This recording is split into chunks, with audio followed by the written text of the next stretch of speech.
me convida a dar uma conversadinha sobre rotação de culturas embaixo do pivô central. Seria, eu não sei quanto tempo eu tenho, Natália. Uns 20 minutos. Seria uma conversa para umas 5, 6 horas, assim, com bastante calma, né?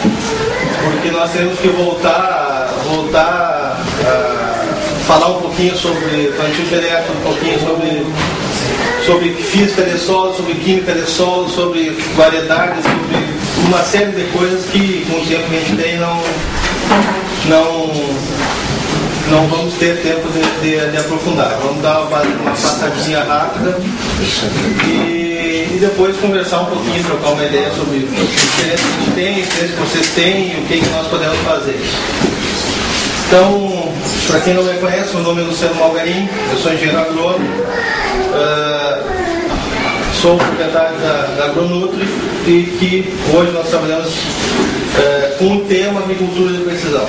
E na verdade nada mais é do que ter informações sobre as lavouras, ter dados e fazer com que esses dados se retornem informações. Pode tirar o gostinho daí. Então, hoje a Agronutri nasceu especificamente com assistência a campo, né, com assistência à lavoura. Em função de ter alguma coisa a mais, eu acabei arrumando nessa parte de mapeamento de fertilidade, para conseguir entender um pouquinho mais sobre o porquê nós estávamos chegando ou não estávamos chegando nas produtividades esperadas. A partir daí, no fim, vimos que entrar na parte de aplicação com taxa variável para conseguir otimizar o mapa de fertilidade. Trabalhamos com a parte de construir fertilidade e análise diagnóstica. E por último agora, um projeto que vinha sendo namorado há 4, 5 anos já e agora saiu do papel, que é o projeto hoje, que é o manejo de irrigação. Então, na verdade, eu chamo tudo isso de agricultura de precisão. Né? Se nós não tivermos campos tendo informações, não é agricultura de precisão. Se nós não tivermos mapa de fertilidade, não é agricultura de precisão. Se nós não tivermos uma aplicação com taxa variável ou pelo menos uma aplicação localizada, não é. E se nós não tivermos depois um monitoramento da água, nós não temos agricultura de precisão. A agricultura de precisão é juntar todas as informações que todos os processos nos dão e ver o que nós estamos fazendo bem e o que nós estamos fazendo errado. E a partir disso, melhorar para a próxima safra.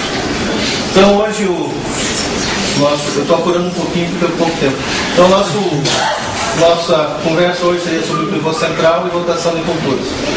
Basicamente, as vantagens do pivô. Então, o manejo da água, a possibilidade, dependendo da região e do sistema, de 3 safras por ano, que é uma coisa bastante interessante financeiramente, e melhorar ou padronizar o potencial produtivo. Só que nós temos vários riscos em função disso. Nós podemos desperdiçar água, que é um bem hoje dos mais preciosos. A gente pode causar erosão superficial. A gente pode lixiviar nutrientes, em vez de nós estar usando eles, nós estamos tocando eles lá para a superfície. Nós temos, em geral, elevado valor investido nesse sistema, então a gente tem que pensar muito bem no que nós vamos fazer em cada sistema para não perder dinheiro. E nós temos uma deficiência tanto a nível de produtores como de técnicos, de qualificação para isso aqui, para mexer em pivô. É uma coisa que a gente está aprendendo, está engatinhando e tem muita coisa para nós aprender. Então a gente tem que qualificar muito, nos qualificar, tanto como produtores como técnicos. A partir daí, ver o que nós vamos conseguir fazer. Então, assim, o que rotação de cultura tem a ver com isso aqui? Ele é diretamente proporcional a esses riscos aqui. Ele pode minimizar uma grande parte desses riscos simplesmente nós fazendo rotação ou nós mantendo palhada no solo. Porque rotação de cultura hoje está diretamente ligada ao plantio direto. É uma parte do plantio direto, mas tem algumas particularidades também. Então hoje, no outro tema, rotação de culturas, então o que é? É alternar numa mesma área várias culturas. E aí várias culturas, espécies, pode ser o quê? Raiz diferente, grupo diferente, um crescimento diferente e assim por diante. Então, é rotar espécies na mesma área. Ter principal, pressupostos comerciais, porque hoje, com aquilo que eu falei do pivô de alto investimento, de alta tecnologia, de alta padrão tecnológico, nós perder dinheiro debaixo do pivô não é aceitável. Porque a gente não pode esquecer da reciclagem do solo. O que nós vamos conseguir? Botando espécies, ganhando dinheiro e melhorar nosso solo. Às vezes, tudo isso não é compatível. A gente vai ter que escolher alguma coisa, mas o ideal é que a gente consiga fazer tudo. Então, benefícios de rotação de cultura, ou de rotação de cultura aqui embaixo, pivô, em questão de solo. Esse seria nosso padrão básico. 45% matéria-prima, 5% de argila, e entre 25% e 30% ou 20% e 30% entre ar e água no solo. Isso aqui raramente a gente tem hoje, a não ser que a gente tenha um plantio direto já estabilizado, que a gente venha manejando corretamente e que tenha dentro de um dos processos anteriores investido numa rotação, numa adubação verde ou alguma coisa assim. Em geral nós temos a parte da água e do ar achatado. E aí acontece pouca percolação de água, escorrimento superficial, o nosso famoso pé de arado, compactação superficial ou subsuperficial, aí depende de como foi manejado. Mas os manejos que nós usamos dentro da nossa área, em função da rotação, ou pastoreio, ou fabricação de silagem, ou seja, mecanização em geral, podem nos alterar isso aí. E isso é o pressuposto inicial de nós começar a pensar em trabalhar. Nós temos que equilibrar a água e ar no solo com a matéria orgânica e o mineral. Então, o que a gente faz para tentar melhorar? Raízes diferentes para cada cultivo. Então, intercalar raízes pivotantes com raízes não pivotantes, com raízes profundas, com raízes superficial e assim por diante. Dependendo do que a gente veio antes. Que nos atenda potencialmente financeiramente e que nos dê um potencial produtivo bom. Outra coisa que nós não falávamos e hoje é uma coisa importante: armazenagem de água no solo. Em pivô não precisa? Em pivô precisa. O pivô precisa de água armazenada também. A única diferença do pivô é que tu pode colocar ela depois, mas tu tem que ter água no teu solo para começar o cultivo, ou tu vai ter que chegar a um padrão que tenha água suficiente no teu solo para a planta nunca entrar em capacidade, em contributo permanente. E presença de água no solo. Então, se nós conseguirmos, com a rotação de cultura, juntar essas três coisas, nós estamos entrando num caminho bem interessante. Raízes diferentes, e essas raízes diferentes vão fazer o quê? Nós armazenar água e ter água no solo. Isso que seria o pressuposto da rotação da cultura. Não vou nem dizer o nome de variedade, por enquanto, aplica isso, aplica aquilo, aplica aquilo outro. Não. Nós temos que alcançar isso aqui: variar, ter água e ter água. Esse é o pressuposto inicial de rotação da cultura, e que daí nós entraríamos numa outra discussão, que é a carbono do solo, fazer depósito de carbono. E aí nós precisaríamos um dia inteiro para conversar sobre carbono. Mas, resumindo, é isso. Então, o que a gente pode ter? O que a gente falou lá? Uma raiz grande, que vai entrar aqui, não dá para ver, dá 25 centímetros, que é praticamente uma coisa interessante, né? E que traga ar e solo. Bom, isso aí acontece sempre? Não. Se um dos nossos passos anteriores não foram alcançados, nós temos aquilo ali, você tem um nabo forrageiro que chegou a 25 centímetros. O mesmo nabo forrageiro, na linha da roda do trator, onde compactou, isso aqui no caso uma silagem, uma pós-silagem, entrou só 15 centímetros.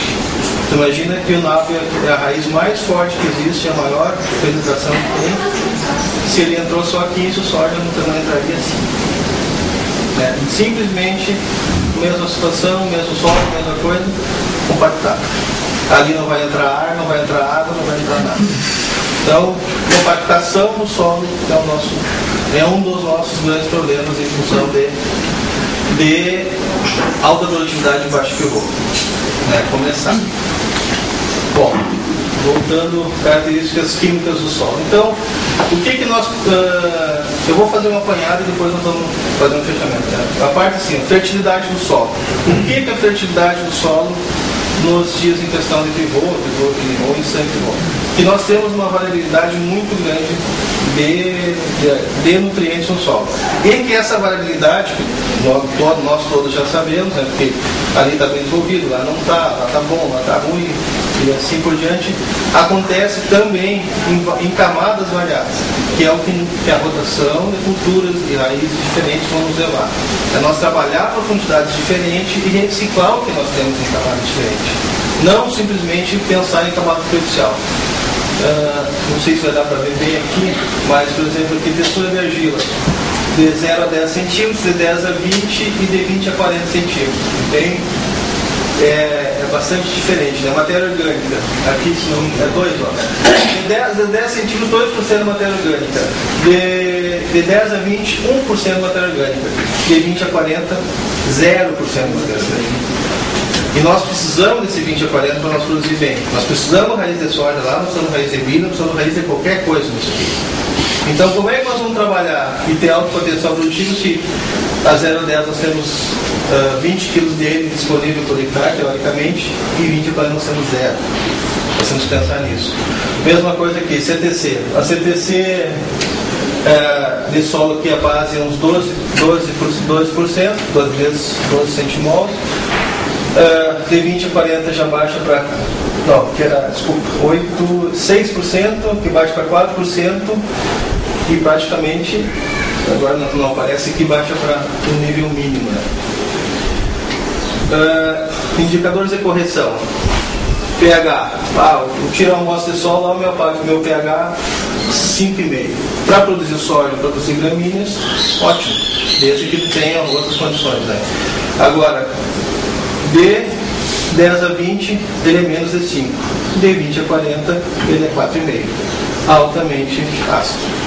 Quem é que vai fazer com que a gente consiga emparelhar isso aqui? Rotação de cultura, rotação de raízes ou arado de grade? Aí a gente pode escolher. Em geral, o pessoal não gosta muito dessa palavra de arado de grade, né? Mas se nós não tomar, e claro, aí já entra também coisas tipo gesso agrícola, silicato de cálcio, magnésio e raiz, e incorporação de carbono. Alumínio tóxico, é a mesma coisa. Aqui já é um solo corrigido, então o alumínio está bem baixo já é 0,5. E nos outros camadas não apareceu. Estou conseguindo ver, acho que não aparece. Cálcio e magnésio. Cálcio em superfície 2, ótimo. De 20 a 40 praticamente não existe. Magnésio é a mesma coisa. Em cobertura 1, que seria ótimo. De 20 a 40 praticamente não existe. Onde não existe cálcio, não existe absorção de nutrientes, praticamente. Ele é componente de quase todos os deslocamentos celulares. E a parte ali, a questão de fertilidade especificamente. Ó. Fósforo a 0 a 10, 70 pontos de fósforo. Essa terra não precisa 1 kg de fósforo para produzir. A 40, 45. Desculpa, de 10 a 20, 45. Eu vou olhar na frase, lá no computador que eu consigo visualizar bem. Não é nada. Acho que não é nada. Não, é o contrário. De fósforo, 60, praticamente 70, de 0 a 10, de 10 a 20, 45 e de 20 a 40, 5. Então, como é que nós vamos conseguir produzir nossos 70, 80 sacos se nós temos só 5 pontos aqui? E aqui nós temos 60. O potássio é a mesma coisa, 120 de 0 a 10, mais ou menos 110 de 20 a 40 e 60 pontos de 20 a 40. E o enxofre, que é um dos poucos nutrientes que é o inverso. Nós tínhamos aí mais ou menos 2 a 3 miligramas de 0 a 10, nós temos 10 miligramas de 10 a 20, nós temos 20 miligramas de 20 a 40. Então, o único dos nutrientes que a gente tem em geral, que tem mais em superfície, é o enxofre. Por isso que nós normalmente usamos o calcário, ou um dos objetivos do calcário é fazer com que ele pegue toda essa fertilidade que está em cima e aloque numa camada mais superficial do solo. Né? Bom, seguindo. Como é que disseste? Que está em cima? Ele pega, na verdade ele não pega, é profundo. Ah, tá bem. Porque na verdade assim, o que nos trava, o que trava em geral esse deslocamento? É alumínio, em geral alumínio e ferro. Quando o senhor bota calcário, o movimento do calcário é muito lento. E o tempo dele de vida praticamente é curto. Hoje a gente falava em 5 anos, hoje a gente fala em 3 anos. Em 3 anos, estou colocando um calcário em superfície, ele vai chegar a 12, 15 centímetros no máximo. Gesso, no primeiro ano, ele vai bater 40 centímetros no ano português. E desses 40 centímetros, ele vai pegar o alumínio e o ferro e vai descendo junto, vai descendo. Esse alumínio e esse ferro saindo da onde eles estão, dos sítios que eles estão, o potássio, o fósforo, o magnésio e outros vão entrando. Nós vamos tendo uma troca. Então, o que faz? Vai acabar puxando essa fertilidade que a gente tem de cima para baixo. Né? Aliado a isso, nós podemos, depois vamos ver a questão de raízes também, que as raízes abrem um buraco e nesse buraco a água transloca. E como ela transloca, ela leva nutrientes para baixo também. Então existe uma forma química e uma forma física de fazer isso aí.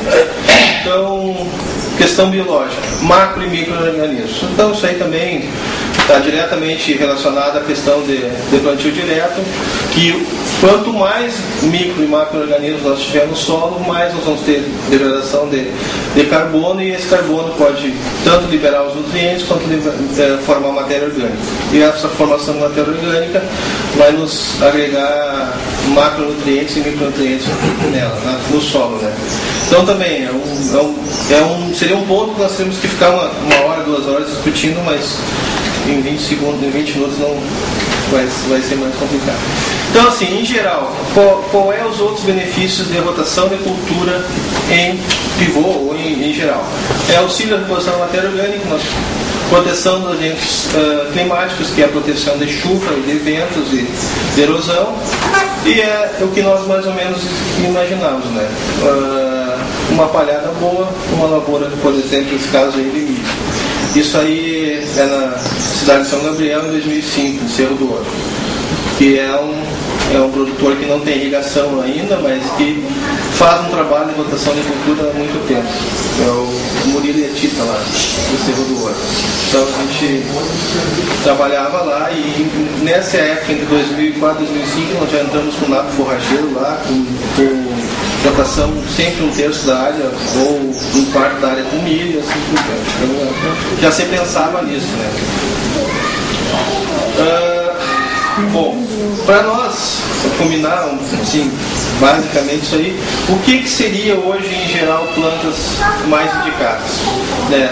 Que fossem plantas comerciais, que nós ou tirássemos cereais ou tirássemos semente, de grande quantidade de massa, de crescimento rápido, de tolerância a alumínio tóxico, que é o nosso maior vilão nos solos da região aqui da metade sul e fronteira, é alumínio tóxico. A gente tem que eliminar esse alumínio. Então, tem que ser plantas que vão sentir esse alumínio e não vão ter redução drástica de crescimento.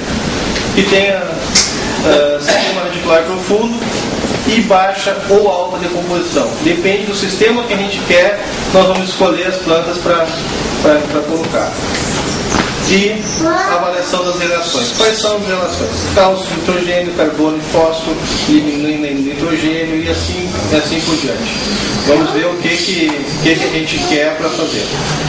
Aqui sim, simplesmente um exemplo do que a gente tem de relação de cálcio e de carbono e nitrogênio em algumas coisas. No caso aqui, napo forrageiro, ervilhaca, tremoso, não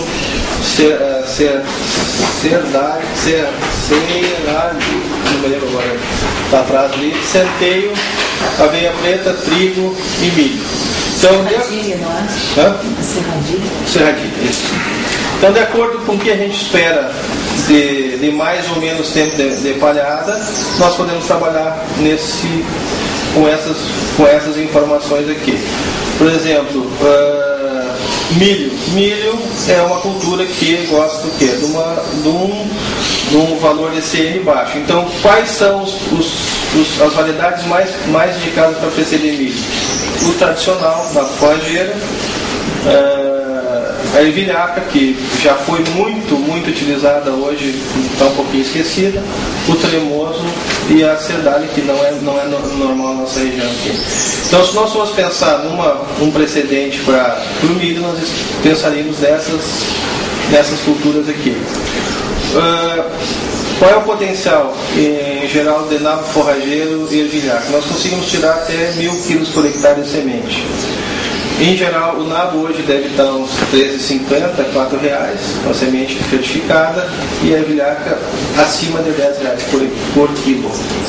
Então, se nós fizermos uma lavoura bem feitinha e tirar 800 quilos por hectare dessa semente, nós estamos fazendo um valor agregado altíssimo, nós estamos repondo nitrogênio, nós estamos repondo fósforo e potássio, e estamos fazendo uma cultura que pode ser, teoricamente, a secundária e pode virar a principal em faturamento.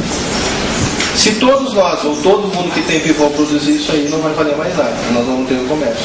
Mas se algum de nós, ou quem for entrar nessa brincadeira primeiro, pode ter um valor agregado bem interessante de uma cultura que vai estar ajudando o teu sistema. Em contrapartida, a soja, ele prefere uma relação CN bastante alta. Então, o que seria mais indicado para o soja? Em função, principalmente, do controle de invasoras e de diminuir bastante a evapotranspiração do solo. Então, seria aveia preta, trigo e... Aqui tem milho, né? Desculpa, aqui não tem azevém. O azevém fica no meio, é mais ou menos 50. Então, aveia preta, azevém, trigo e milho.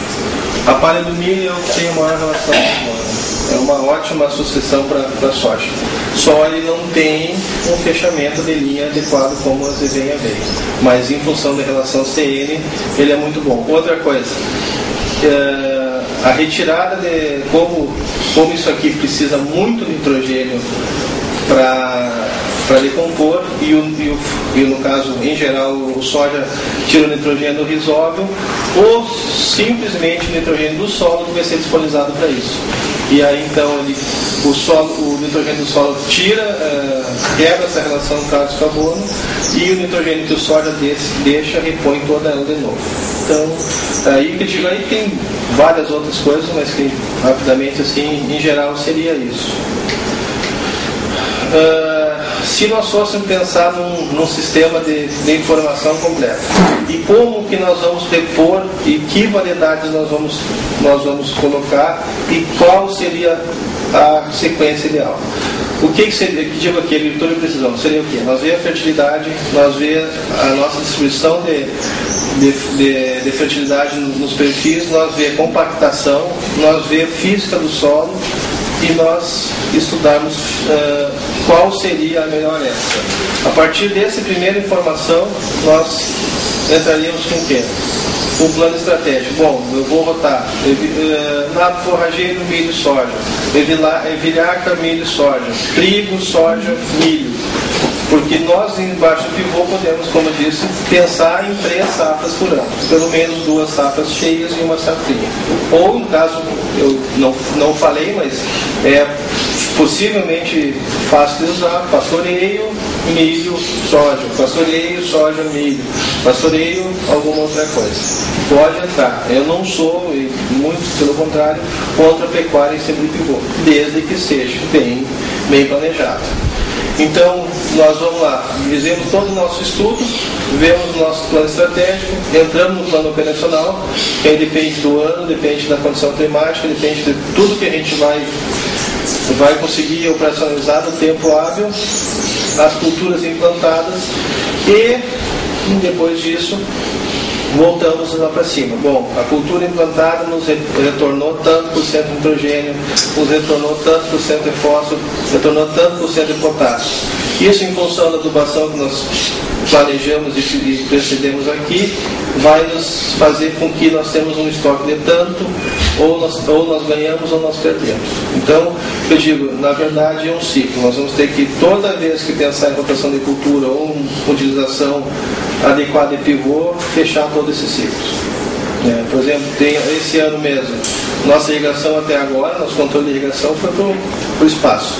E primeiras épocas de irrigação estão começando em 18 de janeiro.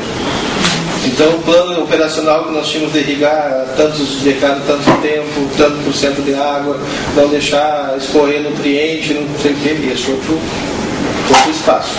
Esse ano que vem é um ano que nós vamos ter que recoletar várias áreas de pivô e ver o que do potássio que a gente colocou ali, o que do fósforo colocou, onde é que chegou o calcário que nós queríamos ou não, e voltar e fazer um novo plano estratégico, um plano operacional.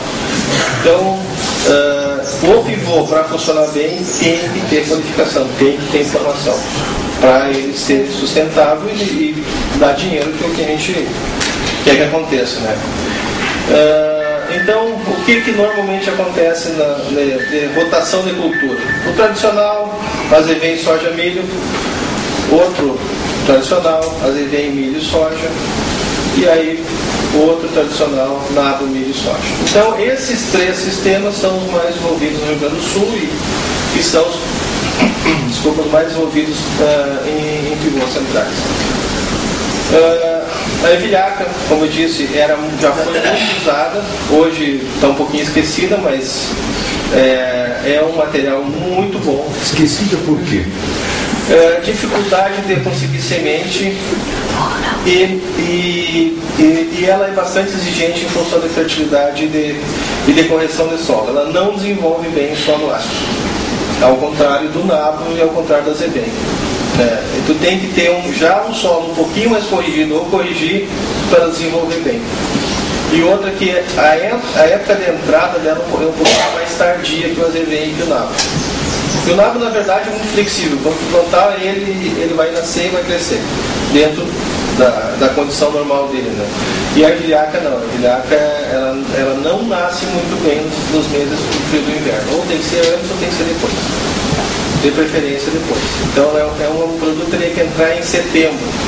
E aí de setembro, em geral, para plantar fora do pivô, teria que plantar em novembro ou dezembro, e aí já fica fora de época para a região sem irrigação. Como nós estamos falando em pivô, nós podemos posicionar ela novamente. Né?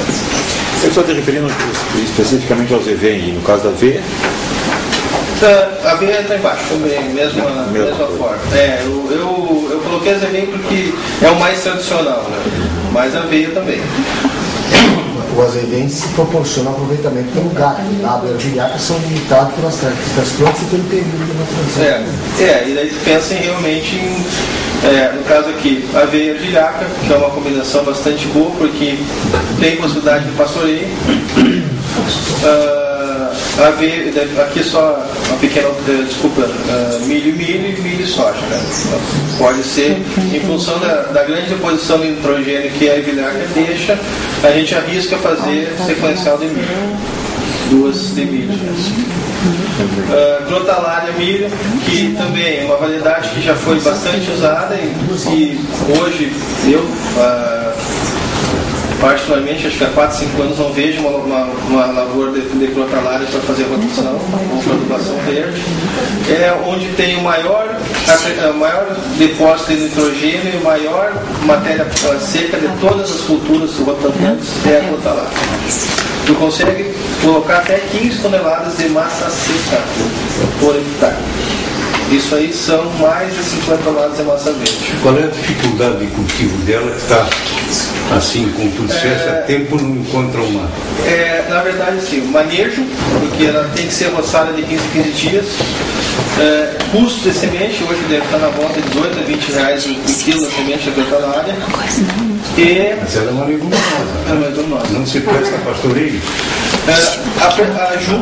São 2 crotalárias que são usadas em geral. A crotalária Júncia e a Spectalis, eu acho que é. Agora não me lembro exatamente. Exatamente, as duas. A Júncia sim, mas ela tem alto teor de tanino. Então, a partir de um tamanho pode ser feito pastoreio, e se ela passar de um porte, ela fica lenhosa. E aí não se presta mais. Então, manejo é bastante delicado. Esse é o detalhe. O ideal seria fazer essas roçadas para depósito de matéria também, ela seria o mais indicado para a reposição de solos degradados. Da mesma forma que a ervilhaca, ela precisa uma condição de solo já um pouquinho melhor para ela conseguir desenvolver. Mucuna e feijão de porco.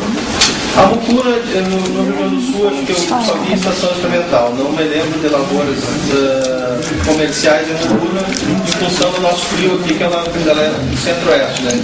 E o feijão de porco também ficou um pouquinho esquecido, é um produto difícil de semente, difícil produção de semente, ficou um pouquinho esquecido. Com o feijão de porco,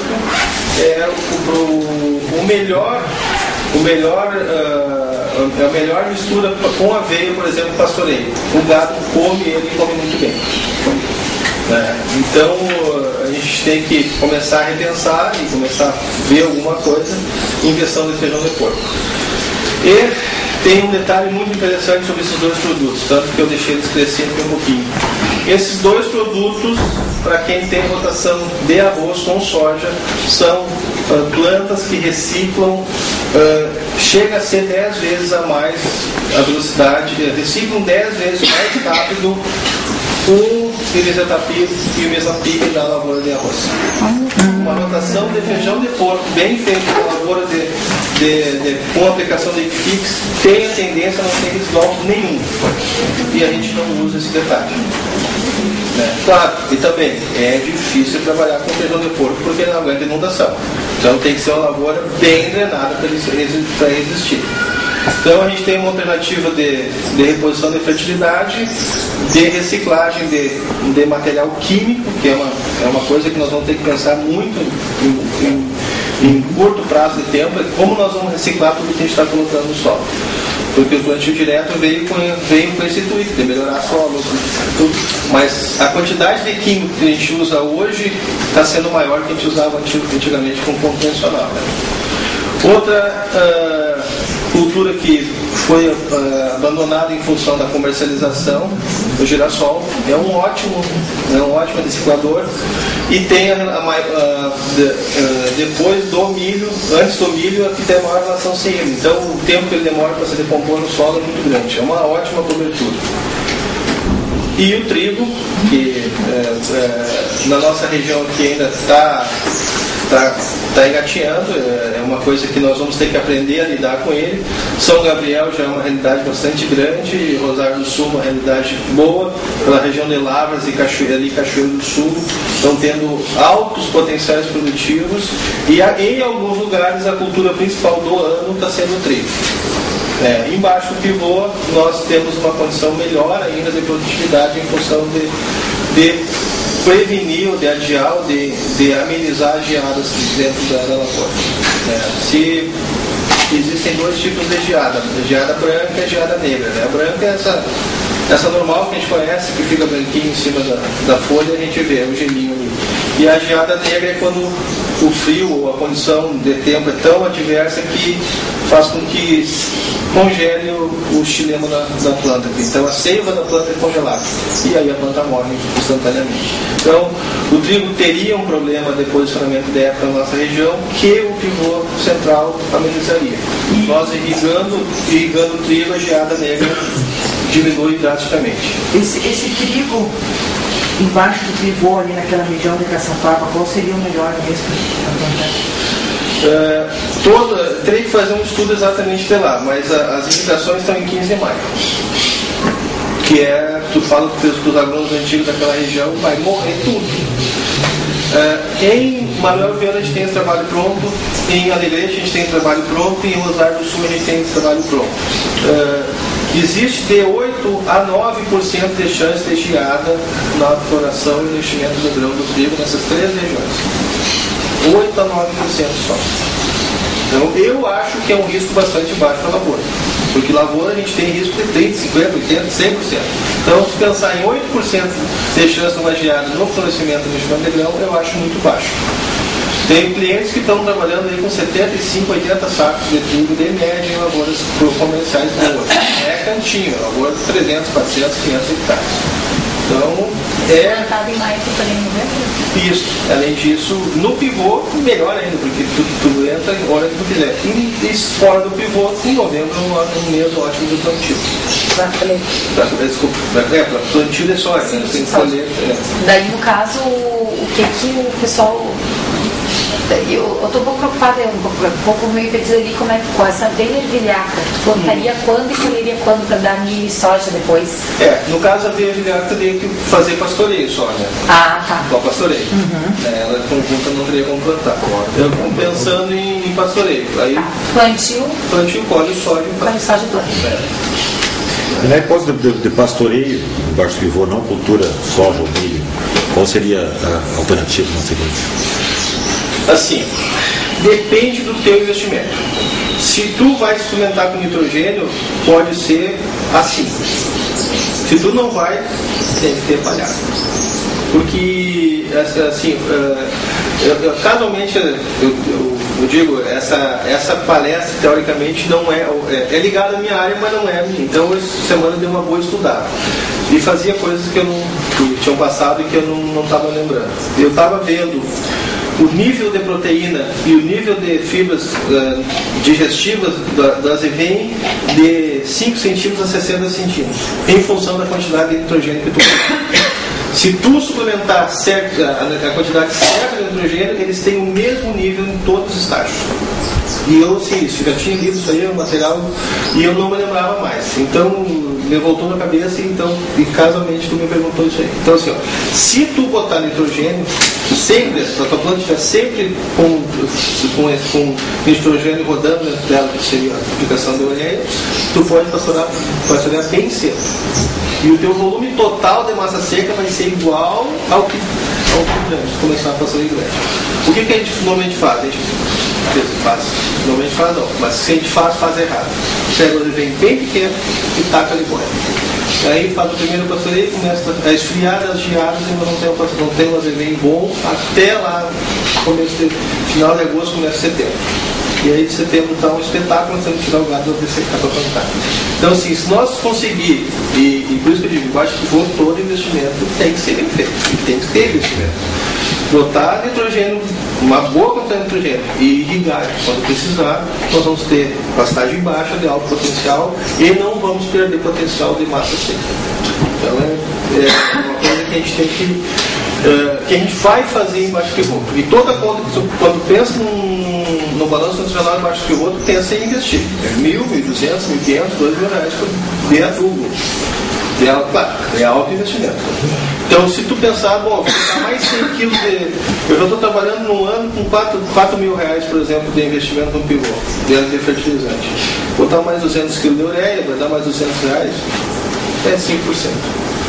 Para mim tirar o gado 20, 30 dias antes ou engordar, em vez de botar 2 terneiros, 3 terneiros, 4 terneiros. Então essas contas começam a ficar diferentes.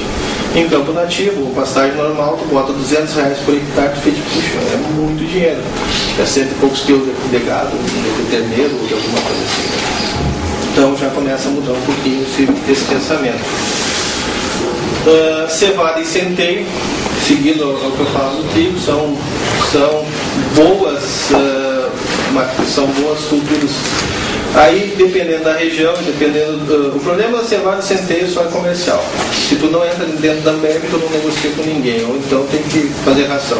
Mas, de repente, fazer ração de cevada e centeio é uma boa alternativa para fazer uma mudança, né? E outra aqui também, um baita produto com uma rotação fantástica, e todas as lavouras que eu acompanhei e vi, todas deram incremento de produtividade de canola. Esbarra no mesmo problema, comercial.